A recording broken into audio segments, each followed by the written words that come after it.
আমাদের দল বাসদ মার্ক্সবাদীর প্রতিষ্ঠাকালীন সাধারণ সম্পাদক আমাদের প্রিয় নেতা কমরেড মুবিনুল হায়দার চৌধুরীর ৪র্থতম মৃত্যুবার্ষিকীতে কমরেড মুবিনুল হায়দার চৌধুরীকে আমরা গভীর শ্রদ্ধার সাথে স্মরণ করছি। গত ৬ জুলাই ছিল কমরেড মুবিনুল হায়দার চৌধুরীর ৪র্থতম মৃত্যুবার্ষিকী। এই উপলক্ষে আজকের আমাদের এই স্মরণ সভা এখানে অনুষ্ঠিত হচ্ছে। এই স্মরণ সভায় আমাদের দলের কেন্দ্রীয় নির্বাহী ফোরামের সদস্য কমরেড জয়দীপ ভট্টাচার্য কমরেড মুবিনুল হায়দার চৌধুরীর বেড়ে ওঠা এবং ওনার জীবন সংগ্রামের নানান দিক আপনাদের সামনে তুলে ধরে আলোচনা করেছেন এবং আমাদের পার্টির নির্বাহী ফোরামের সদস্য আজকের সভার পরিচালক রাশেদ শাহরিয়ার তিনিও কমরেড মুবিনুল হায়দার চৌধুরীর বাংলাদেশে আসা এবং সেই সময় ওনার সংগ্রামের বহু দিক এই দিকগুলো তুলে ধরে আপনাদের সামনে আলোচনা করেছেন। কমরেড জয়দীপ ভট্টাচার্য কমরেড মুবিনুল হায়দার চৌধুরীর সাথে দীর্ঘদিন ছিলেন, ফলে ওনার জীবনের বহু দিক, ছোটোখাটো দিক, সেই বিষয়গুলোও এখানে তুলে ধরে আলোচনা করেছেন। এখানে নির্বাহী ফোরামের সদস্য তসলিমা আক্তার বিউটি আছেন, উনিও মুবিনুল হায়দার চৌধুরীর সাথে দীর্ঘদিন ছিলেন, ফলে ওনাদের অভিজ্ঞতায় অনেক একেবারে ছোটোখাটো জীবনের ইনফরমাল দিক, সেই দিকগুলো ওনারা নানান দিক থেকে দেখেছেন। এখানে নির্বাহী ফোরামের সদস্যরা যেমন আছেন, এই হাউজেই অনেকে আছেন, আমার সামনে যারা বসে আছেন তাদের অনেকের সাথে কমরেড মুবিনুল হায়দার চৌধুরীর দীর্ঘদিনের সম্পর্ক এবং বহু অভিজ্ঞতা, সংগ্রাম আমার সামনে যারা এখানে আছেন তারা সেগুলো প্রত্যক্ষ করেছেন, সেই বিষয়গুলো দেখেছেন। এই কথা বলার অপেক্ষা রাখে না। কমরেড মুবিনুল হায়দার চৌধুরীকে নিয়ে আমরা যখন আলোচনা করছি তখন মুবিনুল হায়দার চৌধুরীর জীবন সংগ্রাম, ওনার যে সারা জীবনের যে সংগ্রাম, সেই সংগ্রামকে দেখা, বুঝতে পারা, তার জন্য যে ধরনের সংগ্রাম করতে হয় আমি সেই সংগ্রাম করিনি বা আমি, ফলে ওনাকে যতটুকু বুঝি বা ওনার সংগ্রাম থেকে শিক্ষা নিয়ে আমরা বাংলাদেশের বুকে একটা বিপ্লবী দল গড়ে তোলার যে লড়াই করছি, সেই লড়াইয়ের জায়গা থেকে হয়তো কিছু কথা আপনাদের সামনে বলতে পারবো।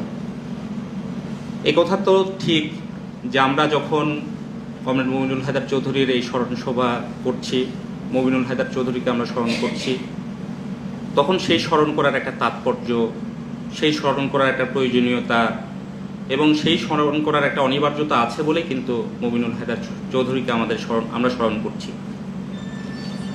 কারণ আমরা যদি বর্তমান পরিস্থিতির দিকেই তাকাই তাহলে আমরা দেখব যে বাংলাদেশে একটা গণ অভ্যুত্থান অনুষ্ঠিত হয়েছে এবং এই গণ অভ্যুত্থানের ১ বছর আমরা উদযাপন করছি।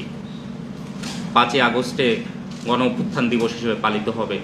আমাদের দলের পক্ষ থেকে আমরা এই গণ অভ্যুত্থানের, এই জুলাই অভ্যুত্থানকে আমরা স্মরণ করছি, নানানভাবে স্মরণ করছি। বহু মানুষের জীবনদান, আহত হওয়া এবং কোটি কোটি মানুষের রক্তক্ষরণের মধ্য দিয়ে এই অভ্যুত্থান, একটা ফ্যাসিবাদী শেখ হাসিনা সরকারের পতন হয়েছে, শেখ হাসিনা পালিয়ে গিয়েছে এবং এই অভ্যুত্থানে একটা স্লোগান উঠেছিল যে ফ্যাসিবাদী ব্যবস্থার বিলোপ চায়, একটা বৈষম্যহীন গণতান্ত্রিক বাংলাদেশ চায়। কিন্তু এই কথা তো ঠিক যে ১ বছর পরে এসে আমরা যখন দাঁড়িয়ে আছি তখন আমাদের যে আকাঙ্ক্ষা থেকে বাংলাদেশের মানুষ লড়াই করেছিল, সেই আকাঙ্ক্ষা একটা কাঙ্ক্ষিত লক্ষ্যে পৌঁছাতে পারেনি, কথা আমরা স্বাভাবিকভাবেই আমরা বলতে পারি। এবং আমাদের চাওয়াগুলো, মানুষের যে লড়াইয়ের যে চাওয়া ছিল, সেই চাওয়াগুলো অনেক চাওয়াই বাস্তবে পরিণত হবে না, এটাও আমরা বলতে পারি। এই পরিণত কাঙ্ক্ষিত লক্ষ্যে কেন পৌঁছাতে পারবে না, এই কথার সাথে একটা দেশের রাজনীতি, অর্থনীতি এবং কোন সমাজ বাস্তবতার মধ্যে আমরা বসবাস করছি সেই বিষয়গুলো যুক্ত। আমরা যখন আওয়ামী ফ্যাসিবাদের বিরুদ্ধে লড়াই করেছিলাম তখনই কিন্তু এই কথা আমরা বারে বারে বলেছি যে ফ্যাসিবাদ কোনো দল আনে না, ফ্যাসিবাদ আনে একটা ব্যবস্থা, যে ব্যবসায়ী পুঁজিপতি শ্রেণী তারাই ফ্যাসিবাদ আনে। ফলে শেখ হাসিনার পতনের মধ্য দিয়ে ফ্যাসিবাদ বিলুপ্ত হবে না। ফ্যাসিবাদের সাথে আনুষঙ্গিক যে বিষয়, যে সমাজ বাস্তবতার কারণে ফ্যাসিবাদ আসে, তাহলে সেই বিষয়গুলোকে যদি আমরা নির্মূল করার সংগ্রাম না করতে পারি, তাহলে ফ্যাসিবাদকে বিলোপ করা যাবে না। শেখ হাসিনা কেন ফ্যাসিবাদ কায়েম করেছিল? এখানকার বৃহৎ ব্যবসায়ীদের স্বার্থ রক্ষা করতে গিয়ে, সাম্রাজ্যবাদীদের স্বার্থ রক্ষা করতে গিয়ে তাকে ফ্যাসিবাদ কায়েম করতে হয়েছিল। এবং আমরা আমাদের 54 বছরের যে বাংলাদেশের রাজনীতি, সেই রাজনীতির অভিজ্ঞতা থেকে আমরা দেখেছি, যারাই দেশ পরিচালনা করেছে তারাই মানুষের যে গণতান্ত্রিক অধিকার, সেই গণতান্ত্রিক অধিকার কেড়ে নিয়েছে এবং ফ্যাসিবাদী প্রবণতা প্রত্যেকটা শাসন ব্যবস্থার মধ্যেই ছিল, এই কথা আমরা জানি। ফলে সেই কথাটা কিন্তু স্বাভাবিকভাবে আমরা আমাদের দলের পক্ষ থেকে বারে বারেই বলেছিলাম। মার্ক্সবাদ লেনিনবাদ কমরেড শিকদার ঘোষের যে শিক্ষা, সেই শিক্ষার ভিত্তিতে আমাদের যে উপলব্ধি, সেই উপলব্ধির আলোচনা আমরা করেছিলাম। ফলে এই লড়াই, এই আত্মত্যাগ কাঙ্ক্ষিত লক্ষ্যে পৌঁছাতে পারবে না যদি না এর মধ্যে যে অপূর্ণতা আছে সেই বিষয়গুলোকে আমরা আলোকপাত না করতে পারি। কারণ বাংলাদেশে মুক্তিযুদ্ধ হয়েছে, তারপর মানুষের মুক্তি হয়নি। 90-এর গণ অভ্যুত্থান হয়েছে, সেই গণ অভ্যুত্থানের মধ্য দিয়েও মানুষের মুক্তি হয়নি, এবং এই 24-এর গণ অভ্যুত্থানেও মানুষের সেই মুক্তি দিতে পারবে না। এই জায়গাগুলো একটা বড় জায়গা হচ্ছে যে, মানে এই লড়াইয়ের মধ্য দিয়ে যে ধরনের সমাজ ব্যবস্থা হলে মানুষের মুক্তি ঘটানো সম্ভব, সেই সমাজ ব্যবস্থার পরিপূরক লড়াই কতটুকু গড়ে তোলা গেছে, সেই প্রশ্নটা খুব গুরুত্বপূর্ণ। ফলে লড়াই এবং আত্মত্যাগ এটা খুব গুরুত্বপূর্ণ, কিন্তু এই আত্মত্যাগ এবং লড়াইয়ের সাথে গুরুত্বপূর্ণ হচ্ছে যে কোন ধরনের সমাজ ব্যবস্থা মানুষের সত্যিকারের মুক্তি দিতে পারে, সেই উপলব্ধি তৈরি করা। ফলে এই লড়াইয়ের মধ্য দিয়ে মানুষের মধ্যে যদি একটা রাজনৈতিক সচেতনতা তৈরি না করা যায়, এই লড়াইয়ের মধ্য দিয়ে মানুষের মধ্যে যদি সেই রাজনৈতিক শক্তির জন্ম না দেওয়া যায়, তাহলে এই লড়াই কাঙ্ক্ষিত লক্ষ্যে পৌঁছাতে পারবে না। এই দৃষ্টিভঙ্গি, এই আলোচনাও আমাদের দল আমরা জানি, এবং সেই জায়গা থেকেই একটা দেশে যথার্থ বিপ্লবী দল গড়ে তোলার প্রয়োজনীয়তা, সেই আলোচনা বারে বারে আসে। ফলে আত্মত্যাগ লড়াইয়ের সাথে সাথে এই রাজনীতি, সেই রাজনীতিও মানুষের সামনে তুলে ধরা, সেই দৃষ্টিভঙ্গি তুলে ধরা, সেই প্রশ্নটাও খুব গুরুত্বপূর্ণ। এর প্রেক্ষিতেই কমরেড মবিনুল হায়দার চৌধুরীকে বোঝা, এর প্রেক্ষিতে বাংলাদেশে কমরেড মবিনুল হায়দার চৌধুরীর প্রয়োজনীয়তাকে বোঝা, সেই দিকগুলোও আলোকপাত করা খুব জরুরি, এবং সেই জায়গাগুলো আলোচনা আমাদের দিক থেকে হওয়াটাও খুব জরুরি ব্যাপার।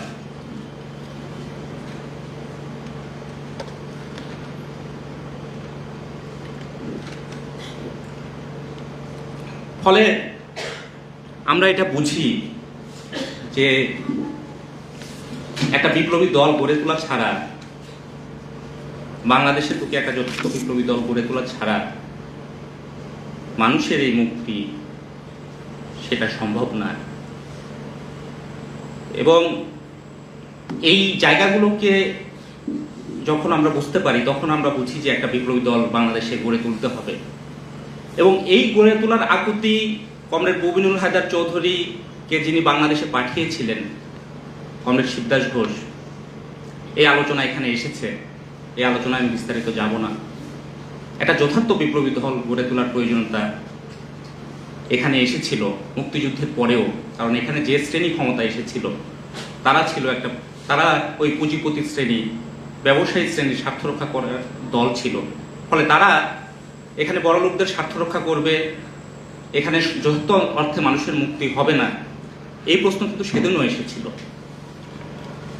কমরেড মবিনুল হায়দার চৌধুরী আলোচনা প্রয়োজনীয়তা ওই জায়গা থেকে, যে কমরেড মবিনুল হায়দার চৌধুরী এই আকাঙ্ক্ষা নিয়ে বাংলাদেশে এসেছিলেন এবং জাসদের অভ্যন্তরে একটা সংগ্রামের মধ্য দিয়ে পরবর্তীতে বাংলাদেশের সমাজতান্ত্রিক দল বাসদের এখানে যাত্রা শুরু হয়, বাসদ তৈরি হয় বাংলাদেশের বুকে।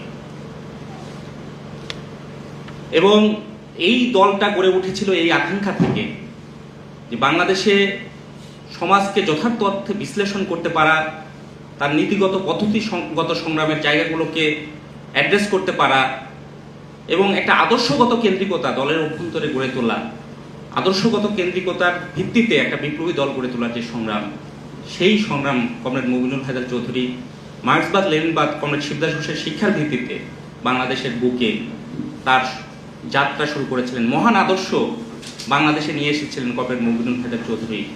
এবং একা একটা মানুষ, আপনারা জানেন কমরেড মুবিনুল হায়দার চৌধুরী একা একজন মানুষ সেই সময় মানুষের ঘরে ঘরে গিয়ে দাঁড়ে দাঁড়ে গিয়েছেন। এখানে বাংলাদেশের যত বামপন্থী দলের নেতারা ছিলেন, যাকে যেখানে পেয়েছেন সবার দাঁড়ে দাঁড়ে গিয়ে এই শিক্ষা, এই বিষয়গুলো নিয়ে আলোচনা করেছেন।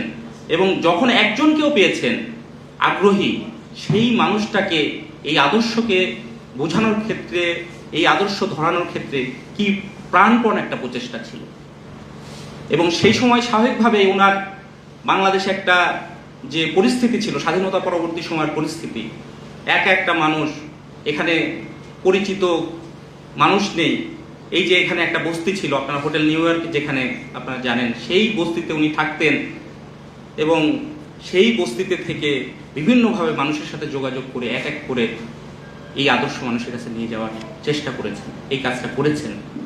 এবং কমরেড শিবদাস ঘোষের যে শিক্ষা আমরা জানি যে সোভিয়েত কমিউনিস্ট পার্টি এবং চীনের কমিউনিস্ট পার্টির যে বিপর্যয়, সেই বিপর্যয় থেকে যে শিক্ষা কমরেড শিবদাস ঘোষ নিয়ে এসেছিলেন, সেই শিক্ষা ভিত্তিতে কিভাবে বিপ্লবী দল গড়ে তোলা যায়, সেই আলোচনা, সেই চর্চা এই দেশের বুকে একেবারে নতুনভাবে শুরু করেছিলেন।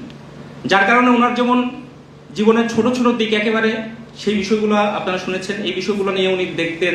একেবারে খাওয়া থেকে শুরু করে আমাদের কোনো একজন কর্মী বাড়িতে গেলে বাবা মার সাথে কি ধরনের সম্পর্ক তৈরি করা দরকার, সেই বিষয়গুলো নিয়ে যেমন আলাপ আলোচনা করতেন। এবং এই স্বীকৃতিটাও আছে যে আমাদের দেশের যারা বুদ্ধিজীবী, যারা বামপন্থা আন্দোলন সম্পর্কে খোঁজ খবর রাখেন, প্রত্যেকেই বলেন যে কমরেড মুবিনুল হায়দার চৌধুরী বাংলাদেশে একটা ভিন্ন ধারা তৈরি করেছেন। এবং বিপ্লবের স্তর সমাজতান্ত্রিক, এবং সমাজতান্ত্রিক বিপ্লবের স্তরের ভিত্তিতে এখানে বিপ্লবী আন্দোলন গড়ে তোলার ভিত্তি তৈরি করেছিলেন কমরেড মুবিনুল হায়দার চৌধুরী। এটা কিন্তু আমাদের দেশের সমস্ত এখানে বামপন্থী বুদ্ধিজীবীদের সেই স্বীকৃতির জায়গা আছে। ফলে এই ধরনের একটা বহুমুখী সংগ্রাম এবং জীবনের অধিকারী একজন মানুষ, তিনি ছিলেন আমাদের পার্টির নেতা। এবং কমরেড মুবিনুল হায়দার চৌধুরীকে যথার্থ সম্মান জানানো, ভালোবাসা জানানো, শ্রদ্ধা জানানোর উপায় একটাই, সেটা হচ্ছে কমরেড মুবিনুল হায়দার চৌধুরী সারা জীবন যেটা করতে চেয়েছিলেন, সারা জীবন যেটার জন্য ব্যয় করেছেন, বাংলাদেশের বুকে একটা যথার্থ বিপ্লবী দল গড়ে তোলা। জীবনের শেষ দিন পর্যন্ত যে সংগ্রামটা করেছেন, 80 বছর বয়সে যখন দেখছেন যে দল তিনি নিজ হাতে গড়ে তুলেছেন, সেই দলের নেতৃত্ব দলের আদর্শচ্যুত, তখন একা দাঁড়িয়েছিলেন প্রথমে, যে আমি একা হলেও দাঁড়াবো, লড়াই করব। এবং জীবনের শেষ দিন পর্যন্ত লড়াই করেছিলেন। ফলে আমৃত্যু বিপ্লবী বা কমরেড মুবিনুল হায়দার চৌধুরী একজন মহান বিপ্লবী, শুধু এটুকু বলে মুবিনুল হায়দার চৌধুরীকে যথার্থ শ্রদ্ধা জানানো যায় না। যথার্থ জানানো যায় ওই জায়গা থেকে, যখন কমরেড মুবিনুল হায়দার চৌধুরী বাংলাদেশের বুকে কি করতে চেয়েছিলেন, কেন তিনি এসেছিলেন।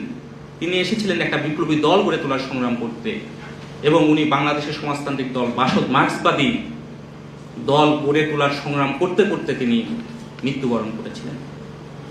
ফলে আমরা যখন আমাদের দল সেই সংগ্রামটা করছি, আমাদের উপর সেই ঐতিহাসিক দায়িত্বই বর্তায়।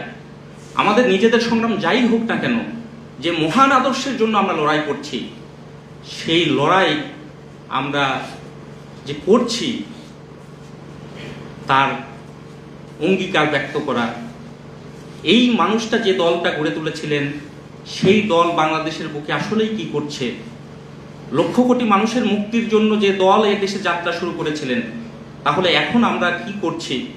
আমাদের দায়বদ্ধতা ওই জায়গায় যে বাংলাদেশের মানুষের সামনে আমাদের যে কাজ, আমরা যা যা করছি সেই বিষয়গুলো তুলে ধরা, আমাদের দুর্বলতাগুলো চিহ্নিত করা, এবং আমাদের সংগ্রামেও সবার সহযোগিতা আমরা সেই জায়গায় প্রত্যাশা করি। ফলে কমরেড মুবিনুল হায়দার চৌধুরী স্মরণ সভা আমরা কিন্তু একটা নিছক আনুষ্ঠানিক একটা কর্মসূচি মনে করি না। এটা হচ্ছে বাসদ মার্ক্সবাদের একটা ঐতিহাসিক দায়বদ্ধতা যে মুবিনুল হায়দার চৌধুরীর স্মরণ করার সাথে সাথে তার করণীয় কর্তব্য যেটা আমাদের উপর আমাদেরকে দায়িত্ব দিয়ে গেছেন, সেই দায়িত্ব আসলে আমরা কতটুকু পালন করতে পারছি সেই বিষয়টাও কিন্তু সারা দেশের মানুষের সামনে তুলে ধরা এবং আমাদের যে সীমাবদ্ধতা, আমাদের দুর্বলতা, সেই সীমাবদ্ধতা দুর্বলতা কাটানোরও একটা অঙ্গীকার ব্যক্ত করা। ফলে স্মরণ সভাকে কিন্তু আমরা সেই জায়গা থেকে দেখি এবং এই কথা আমরা আমাদের দলের সবাই মনে করি যে আমরা যতটুকু বাংলাদেশের বুকে আমরা যে লড়াইটা করছি, আমরা মার্ক্সবাদ লেনিনবাদ কমরেড শিবদাস ঘোষের শিক্ষার ভিত্তিতে যে আলোচনাগুলো করছি, বাংলাদেশের পরিস্থিতিকে ব্যাখ্যা বিশ্লেষণ করে যে সংগ্রামগুলো করছি, সেটা কমরেড মুবিনুল হায়দার চৌধুরীর কাছ থেকে আমরা যতটুকু শিখেছি, যতটুকু আমরা বুঝেছি, তার ভিত্তিতেই করছি। আমাদের যে সংগ্রাম সেটা ওনার কাছ থেকেই শেখা, ওনার কাছ থেকেই পাওয়া। যতটুকু শিখেছি, বুঝেছি, ততটুকুই আমরা চর্চা করার চেষ্টা করছি এবং ফলে এই দায়বদ্ধতার জায়গাগুলো আমাদের সবারই আমরা স্মরণ করি এবং আমাদের বিশেষ করে যারা নেতাকর্মী আছেন তাদেরকেও আমরা এই কথা বলতে চাই যে এই বিষয়গুলোকে আমাদের নিজেদের উপলব্ধির মধ্যে নিয়ে আমাদের সংগ্রামটাকে আরও দৃঢ় করা এবং মানুষের প্রতি, কোটি কোটি মানুষের প্রতি যে দায়িত্ববোধ, দরদবোধ, তার ভিত্তিতে আমাদের সংগ্রামটাকে আরও কীভাবে আমরা জোরালো করতে পারি সেই জায়গাটাকে আমাদের নিজেদের উপলব্ধি করা এবং সেই সংগ্রামটা জোরালো করা। কমরেড মুবিনুল হায়দার চৌধুরী, আমি একটা ঘটনা আমার সবসময় মনে পড়ে হায়দার ভাইয়ের কথা যখন আমি ভাবি যে আমরা যখন দল বিভক্ত হলো, আমরা যখন বাসদ মার্ক্সবাদী হিসেবে যাত্রা শুরু করলাম, তো স্বাভাবিকভাবে দলের মধ্যে তো তখন অনেক সংকট, নতুন করে আবার দলটাকে গোছাতে হবে। তো আপনারা সবাই জানেন যে মুবিনুল হায়দার চৌধুরী একটা ভয়াবহ অ্যাক্সিডেন্ট করেছিলেন, একটা কার মেরে দিয়ে গেছিল রাস্তা পার হওয়ার সময়। তখন এই যে কাকরাইলে যে ইসলামী ব্যাংক হাসপাতাল আছে, সেই হাসপাতালে ওনাকে প্রথমে আনা হয়েছিল। তো আমরা তো শুনলাম উনি এরকম অ্যাক্সিডেন্ট করেছে, আমরা দৌড়ে গাড়ি টাড়িতে উঠবো, রাস্তায় জ্যাম, দৌড়ে দৌড়ে অনেকেই ওখানে গিয়েছি। যাওয়ার পর আমার এখনো মনে আছে যে লিফটে যখন উঠবো, আমি এবং আমাদের পার্টির নেতা আতিক ভাই ওনার সাথে উঠেছিলাম। তখন উনি, আমার খুব ওই কথাটা মনে হয় যে উনি আহত হয়েছেন বা আঘাতপ্রাপ্ত হয়েছেন, এটার চেয়ে ওনার কাছে উনি কিন্তু একটা এক্সপ্রেশন এরকম করলেন যে খুব বড় ক্ষতি হয়ে গেল। এবং এই ক্ষতিটা ওনার কোনো ব্যক্তিগত ক্ষতি না, মানে উনি শারীরিকভাবে আহত হয়েছেন এই ক্ষতি না, মানে সেই সময় নতুন করে আবার একটা দল আমরা শুরু করছি, এই সময় ওনার এই আহত হওয়াটা পুরো দলের মধ্যে একটা যে ক্রাইসিসের জায়গা তৈরি করবে, এটাই কিন্তু ওনার ওই কথার মধ্যেই এভাবেই কিন্তু এসেছে। ফলে কখনোই, মানে ওনার জীবনের এটাই তো সবচেয়ে বড় ব্যাপার একজন বিপ্লবীর, যে ওনার কোনো দুঃখ কষ্ট বা কোনো সময় একটু মুষড়ে যাওয়া, ব্যক্তিগতভাবে খুব আহত হয়ে যাওয়া, এই ঘটনাগুলো কিন্তু আমরা পাইনি। এবং সবসময় উনি নানান সমালোচনার মুখে নানান সময় পড়েছেন, কিন্তু এগুলো থেকে খুব আহত মন নিয়ে, অভিমানী মন নিয়ে দল রাজনীতি বিপ্লবের সাথে কোনো একটা, মানে তার সাথে সাংঘর্ষিক কোনো একটা কিছু করা, এটাও কখনো আমরা পাই না। সবসময় কিন্তু এই দিকটা ওনার সবসময় ছিল যে বিপ্লব, দল এবং এটার জন্য উনি নিজের সবকিছু উৎসর্গ করতে পারা। এই কারণে আমরা দেখতাম যে 80 বছর বয়সের পরেও যখন উনি অনেক বয়স্ক, তখন উনি প্রতিদিন ব্যায়াম করতেন, 1 ঘন্টা, 1.5 ঘন্টা, 2 ঘন্টা করে ব্যায়াম করতেন। বলতেন যে শরীরটা ভালো রাখতে চাই, একদিনও যদি বাঁচি, যদি দলের জন্য কিছু করে যেতে পারি, সেটাও তো একটা বড় ব্যাপার। ফলে এই দিকটা কিন্তু আমরা দেখেছি। আমার মানে এখানে অন্যদের অনেকে যেমন ইনফর্মাল লাইফে ওনাকে পেয়েছেন, তো আমাদের তো ইনফর্মাল লাইফে, প্রতিদিনের ইনফর্মাল লাইফে আমরা পাই নাই, কিন্তু যতটুকু আমরা পেয়েছি, দেখেছি, সব সময় ওনার একজন মানুষকেও যখন পেয়েছেন তখন তার মধ্যে কিভাবে একটা আদর্শকে নিয়ে যাওয়া যায়, বিপ্লবী আদর্শ যে বড় আদর্শ, বিপ্লবী জীবন ছাড়া যে মানুষ হওয়া যায় না, কারণ প্রাণীর তো কোনো আদর্শ থাকে না, মানুষের আদর্শ থাকবে না। একজন মানুষ আদর্শ ছাড়া বাঁচবে কেমন করে? এমন করে বলতেন, এই কথাটাই, সাধারণ কথাটাই এমনভাবে বলতেন যে মনে হতো আচ্ছা আমি একটা আদর্শ চর্চা ছাড়া কেমন করে বাঁচবো। এই দিকগুলো কিন্তু উনি নিয়ে আসতেন কথার মধ্যে, আলোচনার মধ্যে বিভিন্ন বিষয়গুলো যখন তুলে ধরতেন সেগুলো বলতেন। আমরা এটা দেখেছি, আমরা তো পাঠচক্র করতাম, ক্লাস বিভিন্ন পাঠচক্র হতো, এটা যেমন হতো। আর একটা ইনফর্মাল পাঠচক্র কিন্তু আমরা সেই 23 ভাই মানে বাসদ অফিসের ওখান থেকেও দেখেছি, ওই সময় দেখেছি যে হায়দার ভাই ওই একটা চেয়ারে বসতেন, যারাই যেতেন বেঞ্চে বসতেন, হায়দার ভাই ঘন্টার পর ঘন্টা নানান বিষয় নিয়ে আলোচনা করতেন। এবং কখনোই কিন্তু উনি মানে এই যে আলোচনা, চুপচাপ থাকা, নিজের মতো করে থাকা, এটা কখনোই করতেন না। ফলে একটা ভীষণ দলবদ্ধ তৈরি করতে পেরেছেন, যে কথাটা এখানে এসেছে, মানুষের মধ্যে একটা আদর্শের প্রতি প্রবল একটা আকর্ষণ তৈরি করতে পেরেছেন। এভাবে ওনার এই জায়গাগুলো উনি তৈরি করেছিলেন। আরেকটা জিনিসও আমার খুব মনে হয় যে এই যে পুরো বিপ্লবী জীবনে উনি তো দলের মধ্যে খুবই গুরুত্বপূর্ণ নেতা ছিলেন, একনিষ্ঠভাবে তিনি কাজ করেছেন, কিন্তু দলের কখনো সামনে আসেন নাই। ওনার মধ্যে কোনো লিডারশিপ কমপ্লেক্স কিন্তু কেউ বলতে পারবে না যে ওনার মধ্যে কোনো লিডারশিপ কমপ্লেক্স ছিল। অথচ আমরা তো এটা বুঝি যে এই সংকটগুলো, একটা বিপ্লবী আন্দোলন কত বড় সংকট, যে আমি করছি, আমার কতটুকু গুরুত্ব তৈরি হচ্ছে, আমি ভূমিকা পালন করছি, আমার গুরুত্ব কই দলে।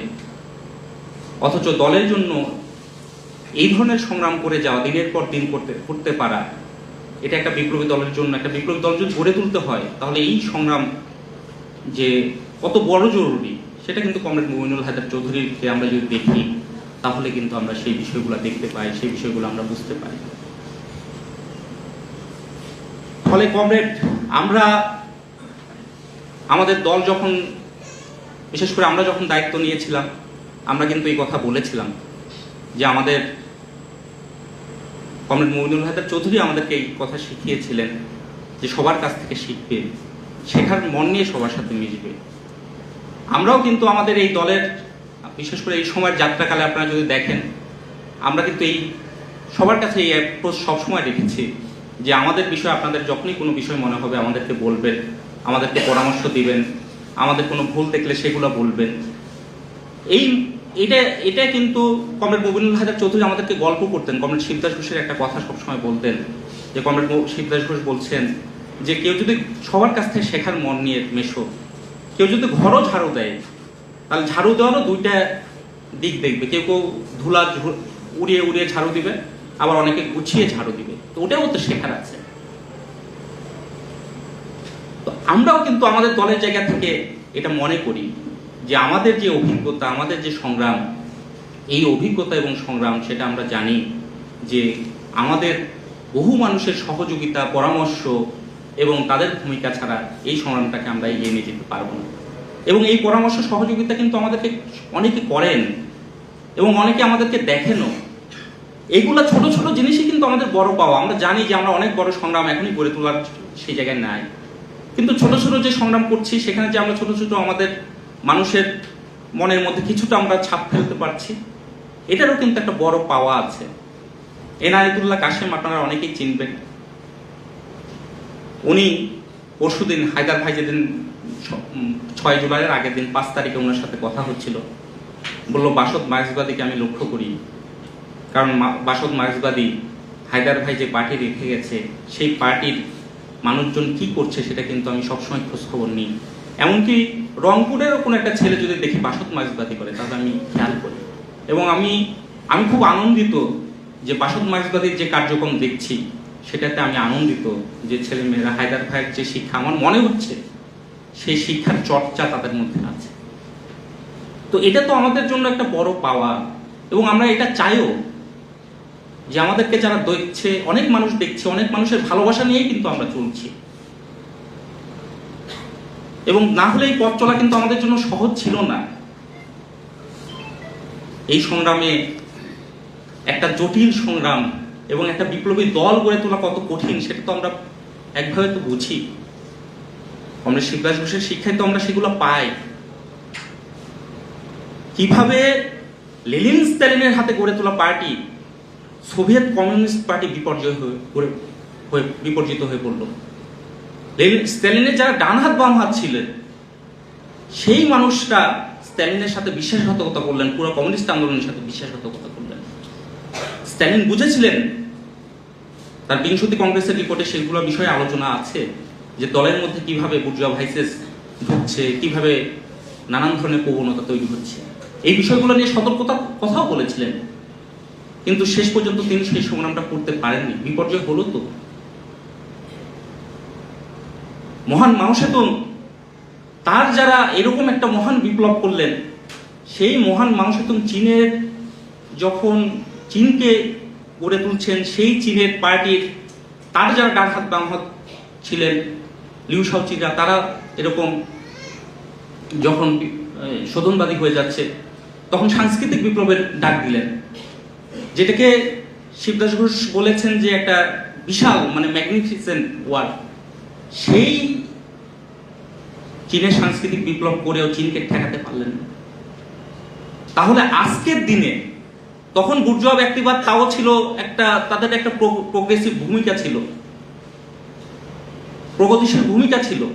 আর আমরা যখন একটা বিপ্লবী দল গড়ে তোলার সংগ্রাম করছি 2025 সালে এসে, তখন বুর্জোয়া ব্যক্তিবাদ কি কদর্য, কি ভয়ঙ্কর, সে নিজেকে ছাড়া কাউকে ভালোবাসে না। এরকম একটা কদর্য ব্যক্তিবাদ, ভয়াবহ যখন ব্যক্তিবাদের সময়, সেই সময়টাতে একটা বিপ্লবী দল গড়ে তোলার সংগ্রাম কত কঠিন সেটা তো আমরা কিছুটা বুঝি।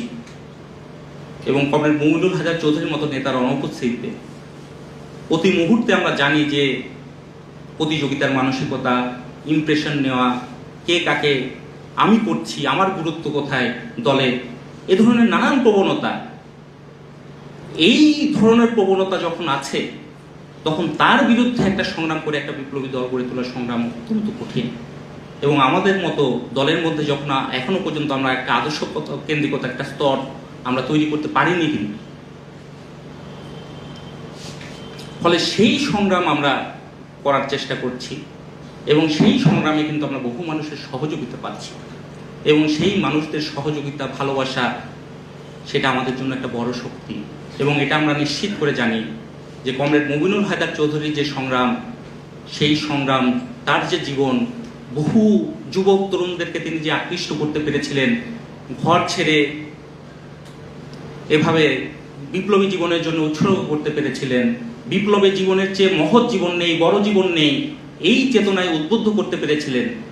সেই মানুষটা এখন দলের সাথে থাক বা না থাক, যারা নাই তারা দূর থেকে দেখছে যে কমরেড মমিনুল হায়দার চৌধুরীর হাতে গোড়া পার্টি সেই পার্টি এখন কেমন আছে, কি করছে এই ছেলে মেয়ে, ছোট ছোট যে ছেলে মেয়েরা যারা দল পরিচালনা করছে তাদের অবস্থা কি।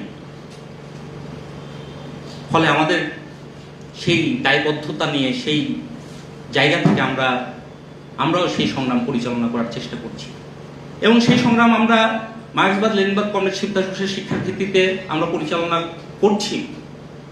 এবং এই কথা আমরা বলতে পারি যে বাংলাদেশের বুকে বর্তমান যে বাস্তবতা, গণ অভ্যুত্থান এবং গণ অভ্যুত্থান পরবর্তী পরিস্থিতি, এবং আমরা যদি দেখি আওয়ামী দুঃশাসনের বিরুদ্ধে যে লড়াই, সেই লড়াইয়ে কিন্তু আমাদের দল, আমরা যে বক্তব্যগুলো নিয়ে আসতে পেরেছি, সেই বক্তব্যগুলো কিন্তু একটা কার্যকরিতা আছে। ফ্যাসিবাদ সম্পর্কিত যে আলোচনা আমাদের দল আমরা নিয়ে এসেছি এবং আমরা এটা নিয়ে আমাদের একটা পুস্তিকাও বের করেছিলাম, আপনারা দেখেছেন। এই পুস্তিকার প্রশংসা কিন্তু বিভিন্ন মহলে করেছে। আমরা আমাদের সমস্ত শক্তি দিয়ে গণ অভ্যুত্থানে অংশগ্রহণ করেছি। বহু ছেলে মেয়ে আমাদের হতাহত হয়েছে, আহত হয়েছে, জীবন বিপর্যয়ের মধ্যে গিয়েছে। এবং গণ অভ্যুত্থান পরবর্তী সময়ে বিভিন্ন বিষয় নিয়ে আমাদের দল, আমরা কিন্তু আমাদের বক্তব্য সেগুলো আমরা নিয়ে আসার চেষ্টা করেছি এবং মানুষের মধ্যে সেটা নিয়ে যাচ্ছি।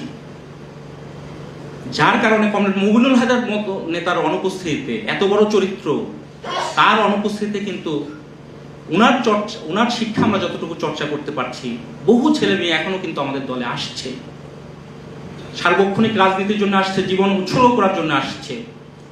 বহু ছেলে মেয়ে, এবং আমি বলতে পারি যে গত গণ অভ্যুত্থানের পর গত 1 বছরে আমাদের শক্তি দ্বিগুণ হয়েছে। বিশ্ববিদ্যালয় বলেন, ক্যাম্পাসে বলেন, আমাদের ছেলেমেয়েরা বেশিরভাগ গরিব ঘরের সন্তান, খাওয়ার সংস্থান নাই, নিজে চাকরি না করলে তার বাবা মা না খেয়ে থাকে, এরকম অনেক ছেলে মেয়ে আছে। তারপরে মনে করছে এই দল গড়ে তুলতে হবে। কমরেড মুমিনুল হায়দার চৌধুরী যে শিক্ষা নিয়ে বাংলাদেশের বুকে এসেছিলেন, সেই শিক্ষার ভিত্তিতে আমরা বিপ্লবী দল গড়ে তুলব আমাদের সমস্ত শক্তিতে, সেই আকাঙ্ক্ষা কিন্তু বহু ছেলে মেয়ে ধারণ করতে পারছে। এটা আমাদের একটা বড় শক্তির জায়গা, এবং আমরা এটাকে পাথেও কমরেড মুমিনুল হায়দার চৌধুরী যে শিক্ষা আমাদের সামনে নিয়ে এসেছিলেন, সেই শিক্ষাকে পাথেও করেই কিন্তু আমরা এই সংগ্রামটা করছি।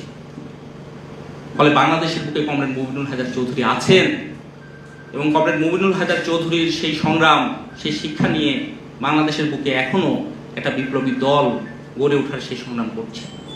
যেটা বলছিলাম, আমরা প্রত্যেকটা বিষয় নিয়ে আপনারা দেখবেন আমাদের কিন্তু বক্তব্য আমরা করেছি। জুলাই গণ অভ্যুত্থান পরবর্তী সেই পরিস্থিতি, আমরা এটাকে গণ অভ্যুত্থান বলা, সেই সময় বিপ্লব, গণ অভ্যুত্থান কিনা বিপ্লব, সেগুলো নিয়ে আলোচনা হয়েছে। পরবর্তী সময়ে জুলাই ঘোষণা যখন দেওয়া হয়েছে, তখন সেই জুলাই ঘোষণার মধ্যে এখানে ইতিহাসকে যে যথার্থভাবে উপস্থাপন করা হয় নাই, এবং এখানে এক ধরনের বিকৃতি আছে, এবং মূলনীতি সম্পর্কিত যে আলোচনা, সেই আলোচনাগুলো নিয়ে আপনারা দেখবেন যে মূলনীতি অবশ্যই আমরা মনে করি জাতীয়তাবাদ সম্পর্কিত যে আলোচনা সংবিধানে আছে, সেখানে সমস্ত জাতিসত্তার স্বীকৃতি দেওয়া হয়নি, এটা অবশ্যই ভুল। কিন্তু ইতিহাসের আলোকে মূলনীতি, এটাকে মুজিববাদ বলে বাতিল করে দেওয়া বা এই ধরনের বক্তব্য নিয়ে আসার মধ্য দিয়ে মুক্তিযুদ্ধের মধ্যে 23 বছর যে প্রায় উপনিবেশিক শাসনের বিরুদ্ধে আমরা লড়াই করেছি, সেখানে ধর্মনিরপেক্ষতার কথা এসেছে, সমাজতন্ত্রের কথা এসেছে, গণতান্ত্রিক আকাঙ্ক্ষা তো স্বাভাবিকভাবে সেটাতে ছিলই, এবং ভাষার বহু বক্তব্য আপনারা সেই বিষয়গুলো পাবেন। এই কথাগুলো কিন্তু আমরা আমাদের বক্তব্য নিয়ে এসেছি। আমরা যখন সংস্কার কমিশনের সভাগুলোতে গিয়েছি, আমরা সেই বিষয়গুলো নিয়ে আমাদের বক্তব্য উপস্থাপন করেছি। ফলে এবং সংস্কার কমিশনের যে প্রস্তাবনাগুলো আছে, সেগুলো নিয়ে আমরা দফায় দফায় সেগুলো নিয়ে আমাদের বক্তব্য আমরা দিয়েছি, লিখিতভাবে দিয়েছি, এবং কমিশনের যখন মিটিং হচ্ছে সেই বিষয়গুলো নিয়ে আমাদের বক্তব্য আছে। এবং এই বক্তব্যগুলোর কিন্তু একটা আকর্ষণ আছে। আপনারা খেয়াল করলে দেখবেন, আমরা যেমন এই গণ অভ্যুত্থানকে বিপ্লব মনে করি না, আবার এই গণ অভ্যুত্থান একটা ম্যাটিকুলাস ডিজাইন, এটাও আমরা মনে করি না। এই গণ অভ্যুত্থান বাংলাদেশের বুকে একটা অনিবার্য ব্যাপার ছিল। আওয়ামী ফ্যাসিবাদী যে শাসন, সেই শাসনের ফলে এই গণ অভ্যুত্থান একটা অনিবার্য বিষয় ছিল। ফলে এই গণ অভ্যুত্থানের জনগণের যে 15 বছরের যে ভয়াবহ দুঃশাসন, তার বিরুদ্ধে একটা ক্ষোভের বহিঃপ্রকাশ হিসেবে এই গণ অভ্যুত্থান হয়েছে। আবার এটাও আমরা মনে করি না এটার মধ্যে দিয়ে মৌলবাদ সাম্প্রদায়িকতার উত্থান হয়েছে। অনেকে দেখাতে চায় মৌলবাদ সাম্প্রদায়িকতা তো গত 54 বছরে যারাই দেশ পরিচালনা করেছে, বিশেষ করে বিএনপি, আওয়ামী লীগ, তারা নানানভাবে জামাতের সাথে ঐক্যবদ্ধ হয়েছে, জোট করেছে, নানানভাবে যুগপৎ আন্দোলন করছে, এবং বুর্জোয়া শ্রেণী এখানে মৌলবাদকে পৃষ্ঠপোষকতা দিয়ে এই জায়গায় নিয়ে এসেছে। ফলে এইভাবে বিষয়গুলোকে কিন্তু আমরা এইগুলাতে অনেক বামপন্থী দলগুলোর মধ্যে অনেক ধরনের বিভ্রান্তি দেখা যায়। আমরা কিন্তু এই বিষয়গুলো এইভাবে মনে করি না। আবার সাম্রাজ্যবাদ সম্পর্কিত যে আলোচনা, সেটা তো অনেকে মনে করে যে এখন কি ইউনূস সরকার হচ্ছে সাম্রাজ্যবাদেরই এজেন্ডা বাস্তবায়ন করছে, অথচ এখানে একটা পুঁজিপতি শ্রেণী গড়ে উঠেছে। বলা হচ্ছে 21টা পরিবার গড়ে উঠেছে যাদের 5,000 কোটি টাকার বেশি সম্পদের মালিক, এবং সেই পুঁজিপতির শ্রেণীর স্বার্থ বাদ দিয়ে শুধুমাত্র সাম্রাজ্যবাদের এজেন্ডা বাস্তবায়ন করছে। এটা একটা ভুল চিন্তা। এখানকার পুঁজিপতির শ্রেণী সবসময় সাম্রাজ্যবাদের সাথে নানানভাবে আঘাত করছে, গার্সারও এদের ছিল, সম্পর্কিত হয়েছে, এবং ভারতের সাথে নানান ধরনের নির্ভরতা আওয়ামী লীগ করেছে, এখন করছে, এবং সাম্রাজ্যবাদী নানান শক্তি আমেরিকা, ভারত, চীন, তাদের সাথে একটা দর কষাকষি সেগুলো তো চলছেই। কিন্তু শুধুমাত্র এই ধরনের বিষয় এইভাবে উপস্থাপন করা, সেগুলোর মধ্যে দিয়ে কিন্তু একটা ভুল জায়গা তৈরি হয়, এবং সত্যিকার অর্থে এখানকার পুঁজিপতি শ্রেণীর যে ভূমিকা, তার সাথে সাম্রাজ্যবাদের যে সম্পর্ক, সেই বিষয়গুলো আসে না। ফলে এই বিষয়গুলো কিন্তু আমাদের বুঝতে কখনো ভুল হয় নাই। আবার সংস্কার প্রশ্নেও আমরা যে বক্তব্যগুলো নিয়ে এসেছি, আমরা সংস্কার চাই, কারণ আমরা এইটা জানি, লেনিনের শিক্ষা থেকেই আমরা এটা জানি যে পূর্ণ গণতন্ত্রের যে লড়াই, সেই লড়াই একটা বিপ্লবী দল অবশ্যই করবে। এই কারণে দেখবেন আপনারা যখন এই আলোচনাগুলো হচ্ছে, সেই আলোচনাগুলোতে আমরা যুক্ত হচ্ছি। 78 সংবিধানের যখন 70 অনুচ্ছেদ বাতিলের আলোচনা হয়েছে, সেখানে আমরা বাতিল চেয়েছি। এখানে যখন আপনার এই যে দ্বিকক্ষ বিশিষ্ট পার্লামেন্ট নিয়ে আলোচনা হচ্ছে, তখন আমরা সেগুলো নিয়ে আমাদের বক্তব্য দিয়েছি যে আমরা এখানে এখনকার যে সংসদীয় পদ্ধতি সেখানে নিম্নকক্ষে যদি পিআর সিস্টেম সংখ্যানুপাতিক পদ্ধতিতে নির্বাচন সেটা হয় এবং যদি নির্বাচনে যদি কালো টাকা বেশি শক্তির ব্যবহার সেটা বন্ধ করা হয়, যদি ঋণ খেলাপি দুর্নীতিবাজদের এখানে নির্বাচনে অংশগ্রহণ করতে না দেওয়া হয়, যদি রাইট টু রিকল এই সিস্টেমগুলো চালু করা হয়, তাহলে একটা নির্বাচন ব্যবস্থাকে কিছুটা অর্থে আপেক্ষিক অর্থে কিছুটা একসেপ্টেড করানো সম্ভব। দ্বিকক্ষ বিশিষ্ট পার্লামেন্টের ব্যাপারে যখন সবাই একমত হয়েছে, অন্যরা যখন একমত হয়েছে, তখন আমরা সেখানেও বলেছি যে আমরা ঐক্যমত্যের সাথে সেটা করতে পারি, কিন্তু অবশ্যই দুইটা কক্ষের মধ্যে একটা কক্ষে পিআর সিস্টেম হতে হবে এবং দুইটা কক্ষে গুরুত্বপূর্ণ বিলগুলা সেগুলো পাশ করাতে হবে। ফলে প্রত্যেকটা বিষয়ে আমি যে কথাটা বলার জন্য এই কথাগুলো বলছি, বা এই যে জরুরি অবস্থা জারি নিয়ে আলোচনা হচ্ছে, সেখানে কিন্তু আমরা বলেছি যে জরুরি অবস্থা সম্পর্কিত ধারণাটাই পাল্টানো দরকার। এখন যখন গণ অভ্যুত্থানের পর আমরা জরুরি অবস্থা নিয়ে আলোচনা করছি, আমরা বলছি যে এই জায়গাগুলো পরিবর্তন হওয়া দরকার, এগুলো দমনের হাতিয়ার হিসেবে ব্যবহার হয়েছে। তাহলে সেটাই যদি আমরা মনে করি, তাহলে জরুরি অবস্থা সম্পর্কিত ধারণাটাও হওয়া দরকার তো ইমার্জেন্সি মোবিলাইজেশন পাওয়ার এই অ্যাপ্রোচ থাকা দরকার যে আমরা কিভাবে আমাদের পাওয়ারটাকে কাজে লাগাতে পারি। তাহলে কেন মানুষের মৌলিক অধিকারকে স্থগিত করতে হবে? কেন সেই অধিকারগুলো থাকা যাবে না? চলাফেরার স্বাধীনতা, বাক স্বাধীনতা কেন থাকবে না? বাংলাদেশে যদি একটা বিপর্যয় হয়, তাহলে তো সমস্ত মানুষকে আরো বিভিন্ন দুর্যোগে তো মানুষই পাশে এসে দাঁড়িয়েছে। কোন দুর্যোগে মানুষ পাশে এসে দাঁড়ায়নি? মানুষের সহযোগিতা দিয়ে পরিচালিত হয়েছে। বহির্দেশ যদি আক্রমণ করে, তো জনগণই তো সেটা প্রতিরোধ করবে। সেটা আর্মিরা প্রতিরোধ করবে নাকি? সেটা তো জনগণ সেটা প্রতিরোধ করবে। তাহলে বাংলাদেশে 5 বার যে জরুরি অবস্থা জারি হয়েছে, এই 5 বারই জরুরি অবস্থা মূল কারণ ছিল পলিটিক্যালি অন্যান্য দলগুলোকে দমন করা, কিভাবে মানুষের গণতান্ত্রিক অধিকারকে কেড়ে নেওয়া যায়, সেই জায়গা থেকে জরুরি অবস্থা জারি হয়েছিল। ফলে গণতান্ত্রিক অধিকার কোনোভাবে এটা স্থগিত করা যাবে না, বাতিল করা যাবে না। তাহলে এই বক্তব্যগুলো আমরা নিয়ে আসতে পেরেছি এবং আমরা যতটুকু এই বিষয়গুলো নিয়ে চর্চা করতে পেরেছি, মার্ক্সবাদ লেনিনবাদ কমরেড শিবদাস ঘোষের চর্চা আমরা যতটুকু করতে পেরেছি, তার বিষয় নিয়ে কিন্তু আমরা এই বক্তব্যগুলো নিয়ে আসতে পারছি। তাহলে সেটাই আমি বলতে চাই যে আমাদের দলের যে সামর্থ্য, আমাদের দলের যে বাস্তবতা, সেই বাস্তবতায় আমরা যতটুকু আদর্শিক চর্চা করছি, সেটা কিন্তু একটা ছাপ আমরা ফেলতে পারছি। তাহলে এই আদর্শের একটা কার্যকারিতা আছে এবং অনেক ছেলে মেয়ে আকৃষ্ট হচ্ছে, দলে আসছে, আমাদের শক্তি কিন্তু বাড়ছে এবং বহু সমর্থক শুভানুধ্যায়ী আমাদের সাথে আবার যুক্ত হচ্ছে। আমাদের প্রতি সেই ভালোবাসা তাদের কোনো না কোনোভাবে প্রকাশিত হচ্ছে। এগুলো আমাদের জন্য একটা বড় শক্তি এবং সেই শক্তিগুলো আমাদেরকে এই দলকে এগিয়ে নিয়ে যাওয়ার ক্ষেত্রে একটা ভূমিকা আমরা পালন করতে পারছি। সেই জায়গাটা আমরা চর্চা করছি। আবার বহু সীমাবদ্ধতা আছে, এই কথা আমরা বুঝি যে আদর্শগত সংগ্রাম একটা সময় হয়েছিল বলে মুবিনুল হায়দার চৌধুরী সেই সংগ্রাম করেছেন বলে, যেটা আমরা পুরাতন যখন 80 দশকের সাথে এখানে অনেকেই আছেন, একেবারে 80 দশক থেকে কমরেড মুবিনুল হায়দার চৌধুরীর সাথে যুক্ত, ওনাদের কাছ থেকে আমরা শুনেছি উনি কিভাবে সেই সংগ্রামটা করতেন, যে কারণে বাংলাদেশে সেই সময় বহু যুবক তরুণদেরকে তিনি আকৃষ্ট করতে পেরেছিলেন। তাহলে সেই শিক্ষা আমাদের নিয়ে পরিচালনা করতে হবে যে আমরা আদর্শগত সংগ্রাম আমাদের দলের মধ্যে যত পরিচালনা করব, সেটাই কিন্তু আমাদের সেফগার্ড, যেটা মাও সেতুংয়ের শিক্ষা থেকেও আমরা পাই যে আদর্শ এবং রাজনীতি, সঠিক রাজনীতি, সেটাই কিন্তু মূল ভিত্তি। তাহলে সেই জায়গাটা আমরা আমাদের দলের মধ্যে কতটুকু তৈরি করতে পারছি, সেটা আমাদের বড় শিক্ষার জায়গা। কমরেড মুবিনুল হায়দার চৌধুরী এই শিক্ষাটা আমাদের চর্চা করা দরকার।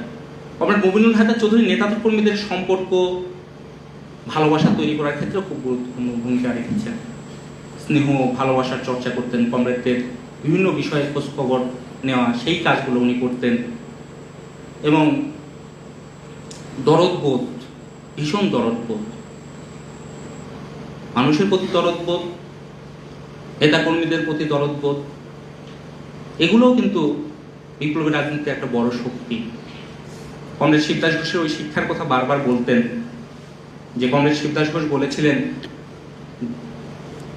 যে আমার কথা মুখস্থ বলার মধ্য দিয়ে বা আমার কথা ভালোভাবে উপস্থাপন করার মধ্য দিয়ে হয়তো অনেক মানুষের বাহবা পাবে, কিন্তু যে ব্যথা থেকে আমি এই কথাগুলো বলছি, সেই ব্যথাকে যদি সত্যিকার অর্থে ধারণ না করো, তাহলে আমার এই কথাগুলো বলা তোমাদের বৃথা হবে। এই কথা কিন্তু মমিনুল হায়দার চৌধুরী সবসময় বলতেন। যখনই কোনো একটা নারী নির্যাতনের ঘটনা ঘটতো, ভীষণভাবে ওনাকে আমি দেখেছি যে খুব আলোড়িত হতেন এবং বলতেন এগুলো নিয়ে তোমরা প্রতিবাদ করো। শ্রমিকদের কোনো একটা ঘটনা ঘটতেন, বলতে এগুলো নিয়ে আন্দোলন করো। শ্রমিক, কৃষক, নারী, বহু ঘটনায় দেখেছি এগুলো নিয়ে মানুষের এগুলো নিয়ে প্রচন্ড ওনার বলার মধ্যে সেই অনুভূতিটা থাকতো। বেকারত্বের কথা বলতে গিয়ে বলতো একটা যুবক বেকার হলে তার কষ্ট তোমরা বুঝো কি, একটা নারীর কষ্ট তোমরা বুঝো। সবসময় এই জায়গাটা নিয়ে আসতেন যে মানুষের প্রতি প্রচন্ড দরদবোধ থাকতে হবে। ফলে সেটাও কিন্তু আমাদের একটা শিক্ষা যে আমরা যে কথাগুলো বলছি, আমরা যে চর্চা করছি, সেটার মধ্যে আমাদের সেই দরদবোধ, মানুষের প্রতি সেই ভালোবাসা আমরা কতটুকু চর্চা করতে পারছি। আমরা বিপ্লবী জীবন ছাড়া কোনো জীবন নাই বলছি, অথচ মানুষের দুঃখ কষ্ট কি আমাদের সেভাবে আলোকিত করে? কমরেড মমিনুল হায়দার চৌধুরী এটাও কিন্তু একটা বড় শিক্ষা আমাদের, যে আমরা যেন অন্তত সেই চর্চাটা নিজেদের মধ্যে করতে পারি, যে মানুষের মধ্যে সেই সংগ্রামের জায়গাগুলো দেখবে। এবং এই সংগ্রামটাকে কিন্তু তুমি কিনা একটা কর্মসূচি কোনো একদিন করছি আমরা, তারপর 5 দিন করছি না, এরকম ভাবে দেখতেন না। কমরেড শিবদাস ঘোষের এই শিক্ষাটা মমিনুল হায়দার চৌধুরী সবসময় বলতেন যে বিপ্লবী দল গড়ে তোলার সংগ্রাম হচ্ছে রোজগারের সংগ্রাম। প্রতিদিন আমার জীবনে সেই সংগ্রামটা আমি করছি কিনা, আমার প্রতিদিনের জীবন যাপনের মধ্যে কি ধরনের চর্চা করছি, কি বিষয়গুলো নিয়ে ভাবছি, কি বিষয়গুলোকে কিভাবে দেখছি। ফলে বিপ্লবী জীবন গড়ে তোলার সংগ্রাম রোজগারের সংগ্রাম, এটাও কিন্তু আমাদের বুঝতে হবে। এই কথা যখন বলছি তখন কিন্তু আমি নিজেকে যুক্ত করেই বলছি, আমি নিজেও সেটা মনে করি যে হায়দার ভাইয়ের এই কথাগুলো আমাদের সবসময় মনে রাখা দরকার, আমিও মনে করা দরকার। এটা কিন্তু আমাদের প্রতিদিনের সংগ্রাম, এবং প্রতিদিন আমরা জীবনের মধ্যে সেই চর্চাটা করবো কিনা, সেটা করা ছাড়া আজকের দিনে নিজেকে রক্ষা করা কিন্তু কোনো উপায় নাই। প্রতি মুহূর্তে আক্রমণ আসছে, নানান ধরনের আক্রমণ আসছে, নানান ধরনের চাওয়া পাওয়া, ব্যক্তিগত নানান বিষয়, সেগুলোকে আমরা মোকাবেলা করবো কিভাবে? আমাদের সেই সেফগার্ড কি? তাহলে সেই সেফগার্ড কিন্তু আমাদের এই সংগ্রামটা আমরা কতটুকু গড়ে তুলতে পারছি, সেই জায়গা থেকে এই সংগ্রামটা আমরা করছি কিনা, সেটা খুব গুরুত্বপূর্ণ। এবং মমিনুল হায়দার চৌধুরী আরেকটা কথা বলতেন, যেটাও খুব গুরুত্বপূর্ণ। বলতেন যে শ্রেণী সংগ্রাম, গণসংগ্রামের মধ্য দিয়েই তো আমাদের দল গড়ে উঠবে। আমাদের দল কিন্তু যেন তেন ভাবে গড়ে উঠবে না। মিডিয়া প্রচার দিল, আমাদের খুব পরিচিত নেতা হলো, এগুলোর মধ্য দিয়ে আমাদের মতো দল গড়ে উঠবে না। ফলে মানুষের যে সংগ্রাম, সেই সংগ্রামের সাথে নিজেদেরকে নিবিড়ভাবে যুক্ত করা, শ্রেণী সংগ্রাম, গণ আন্দোলন কতটুকু আমরা গড়ে তুলতে পারছি, জনগণের নিজস্ব রাজনৈতিক শক্তির জন্ম আমরা কতটুকু দেখতে পারছি, সেটাই কিন্তু আমাদের মতো দল গড়ে ওঠার একটা ভিত্তি। ফলে এটাও আমাদের পার্টির একটা শিক্ষা, যে আমরা আমাদের দল সেই সংগ্রামের মধ্যে কতটুকু নিজেদেরকে যুক্ত করতে পারছি। শ্রেণী আন্দোলন, গণ আন্দোলন এগুলা করে করেই কিন্তু আমাদের দলকে বিকশিত হতে হবে। নারীদেরকে ভীষণ শ্রদ্ধা করতেন, মেয়েরা রাজনীতি করতেন, এটা দেখলে ভীষণভাবে আনন্দ, এটা উনি খুব চাইতেন মেয়েরা রাজনীতি করুক, মর্যাদা নিয়ে দাঁড়ায়। এবং ওনার প্রত্যেকটা কথায়, আলোচনায় গভীর বেদনা থাকতো। নারীদেরকে উনি মর্যাদা নিয়ে দাঁড়ানোর কথা বলতেন। এবং আমাদের দলে যে বহু নেতাকর্মীরা নারীরা এসেছে, বহু নারীরা এই রাজনীতিতে এসেছে, তার কারণ হচ্ছে কমরেড মমিনুল চৌধুরীর সেই আহ্বান। এটাও কিন্তু আমাদের একটা, এবং এই জায়গাটা উনি খুব চাইতেন নারীরা রাজনীতিতে আসুক, রাজনীতিতে সক্রিয় হোক, মর্যাদা নিয়ে দাঁড়াক। এবং নারী আন্দোলন সম্পর্কিত ওনার যে লেখাটা লিখেছেন, সেখানেও আপনারা যে বক্তব্যটা উনি দিয়েছিলেন, ওটাকে বই আকারে, পুস্তিকা আকারে আমরা প্রকাশিত করেছি। সেটাও পড়লে আপনারা দেখবেন যে এই দরদবোধের জায়গা ওনার কিন্তু এই লেখাগুলোর মধ্যে আমরা সেটা পাই, এবং সেই বিষয়গুলো আছে। তো এভাবে বহু কথা, এবং ওনার জীবন সংগ্রামের এই দিকগুলো আমাদেরকে তো প্রতি মুহূর্তেই আমাদের দলের শিক্ষা হিসেবে নিতে হবে। এবং আমরা যত বেশি কমরেড মমিনুল হায়দার চৌধুরীকে আমরা নিয়ে যেতে পারবো, আমরা নিজেরা চর্চা করতে পারবো, সেটা কিন্তু আমাদের বিপ্লবী দল গড়ে তোলার জন্যই প্রয়োজন। মানুষকে কিভাবে সম্মান করতে হয়, শ্রদ্ধা করতে হয়, এগুলোও কিন্তু দেখাতেন। একটা ভিন্ন মত কিভাবে প্রকাশ করতে হয়। আমাদের ছাত্রফ্রন্টের সভাপতি ছিলেন প্রাক্তন আমাদের নেতা মোস্তফা ফারুক, একটা আলোচনায়, ওনার আলোচনায় বলেছিলেন যে কবির চৌধুরীকে উনি একবার দালাল বলে ফেলেছিলেন। এটার জন্য হায়দার ভাই তাকে ভীষণ বকা দিয়েছিলেন। যে একজন বড় মানুষকে এভাবে স্লিপ অফ টাং করতেন, এভাবে বলতেন। ভিন্ন মত যেটা সেটা থাকুক, এবং আমরা এটাও দেখেছি, এইটাও আমাদের জন্য একটা বড় শিক্ষা যে কমরেড মুবিনুল হায়দার চৌধুরীর আদর্শগত বিতর্কের কারণে বহু মানুষের সাথে তাদেরকে ছেড়ে আসতে হয়েছে, কিন্তু কখনো তাদের ব্যক্তিগত জীবন নিয়ে কখনো আক্রমণ করতেন না, ব্যক্তিগত কোনো বিষয় নিয়ে বলতেন না, সবসময় রাজনীতিটা নিয়ে আসতেন। এই কারণে দেখবেন আমরা তো বাসদ থেকে পরবর্তীতে বাসদ মার্ক্সবাদী হিসেবে যাত্রা শুরু করেছি, কিন্তু তাদের নেতাদের কখনো ব্যক্তিগত জীবন নিয়ে কখনোই বলতেন না। এটা খুবই অপছন্দ করতেন উনি, রাজনীতিটা ধরানোর চেষ্টা করতেন। অন্যান্য দল সম্পর্কেও যখন বলতেন তখন তাদের রাজনীতি নিয়ে আলোচনা করতেন, তারা কি রাজনীতিটা করছে আর আমরা কেন তাদের চেয়ে আলাদা, এই দিকগুলা কিন্তু আমাদেরকে শেখাতেন। ফলে এটাও কিন্তু একটা বড় শিক্ষা যে ভিন্ন মত থাকলে কোনো একটা পার্থক্যকেও কিভাবে উপস্থাপন করতে হয়, কিভাবে দেখতে হয়, কিভাবে চর্চা করতে হয়। ভীষণ সম্মান শ্রদ্ধা করতেন মানুষকে। এটা কিন্তু আপনারা দেখবেন যে জুনায়েদ সাকি তার বক্তব্যে বলেছেন। জুনায়েদ সাকিরা তখন বয়স অনেক জুনিয়র ছিলেন, কিন্তু যেহেতু আলাদা দল, আরেকটা দলের নেতা, উনি আসতেন, কথা বলতেন, যতটুকু শুনতেন খুব মনোযোগ দিয়ে উনি শুনতেন এবং শ্রদ্ধা করতেন। ফলে আচার আচরণেও কিন্তু এই দিকগুলা খুব ভীষণভাবে প্রকাশিত হতো। কাউকে এই তুচ্ছ তাচ্ছিল্য করা, এটা আমি কখনো দেখি নাই, কারো সম্পর্কে খুব তুচ্ছ তাচ্ছিল্য করে কথা বলা। ফলে এই দিকগুলাও কিন্তু নেওয়ার আছে, শেখার আছে। ফলে কমরেড, আমি যে কথাটা বলতে চাই সেটা হচ্ছে যে এই কথা আমরা সবাই জানি যে কমরেড মুবিনুল হায়দার চৌধুরী বাংলাদেশে একটা ভিন্ন ধারা তৈরি করেছিলেন বামপন্থী আন্দোলনে, এবং বামপন্থী আন্দোলনে যে জিনিসটার বড় অভাব, সমস্ত আন্দোলনের যে জিনিসটা বড় অভাব, নীতি নৈতিকতার অভাব, উনি সমস্ত আন্দোলনে সমস্ত বিষয়ে নীতি নৈতিকতার একটা সুর তৈরি করতে পারতেন, এবং এটাকে উনি একটা বড় সম্পদ মনে করতেন, এটার চর্চা করতেন, এটাকে সর্বোচ্চ গুরুত্ব দিতেন এবং সমস্ত ক্ষেত্রে সেগুলো ছাপ রাখতেন। আপনারা শুনেছেন যে বড় মানুষের কথা বলতে বলতে উনি কিভাবে কেঁদে ফেলতেন বিদ্যাসাগরের কথা বলতে গিয়ে। ফলে এটাও কিন্তু একটা বড় শিক্ষা উনি রেখে গিয়েছেন আমাদের সামনে, এবং সেটাকে ভিত্তি করে একটা আদর্শকে কেন্দ্র করে আমরা বাংলাদেশের বুকে একটা বিপ্লবী দল গড়ে তোলার সংগ্রাম করছি। এবং ওনার এই শিক্ষা আমাদের জন্য একটা বড় পাথেয়, আমাদের দল গড়ে তোলার জন্য একটা বড় পাথেয় হয়ে আছে, থাকবে। এবং আমরা এটুকু বলতে পারি যে আমরা কমরেড মুবিনুল হায়দার চৌধুরী যে আদর্শ নিয়ে বাংলাদেশে এসেছিলেন, মার্ক্সবাদ লেনিনবাদ কমরেড শিকদার হোসেনের শিক্ষা, সেই শিক্ষার ভিত্তিতে আমরা বাংলাদেশের বুকে একটা যথার্থ বিপ্লবী দল গড়ে তোলার সংগ্রাম করছি, এবং সেই সংগ্রামের চর্চা আমরা করার চেষ্টা করছি। আমরা নিজেদেরকে, ওনার যে শিক্ষার একটা শিক্ষা আমাদের নেওয়া দরকার, উনি যা বলতেন সেটা করতেন, ওনার ভেতর এবং বাহির আলাদা ছিল না।